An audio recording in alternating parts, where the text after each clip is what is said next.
Hi everyone! Good evening! Kumusta ang lahat? Ang init ng panahon, no? So, ayun na nga. Question, nakapag-file na ako or nakakuha na ako ng 10 years ng Pag-ibig Lump Sum.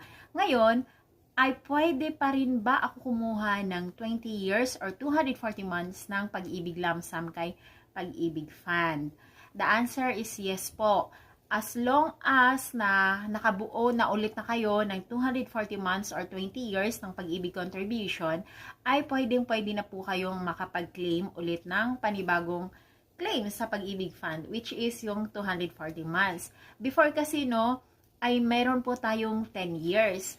Ang claims kasi natin sa Pag-ibig Fund or yung tinatawag na Provident Fund, 10, 15 at saka 20 years. Pero nung nagka-pandemic po kasi, ay tinanggal na po ni Pag-ibig Fund ang 10 years. So, ang natira na lang sa ngayon ay 15 and 20 years. So, mag-file na po. Good luck!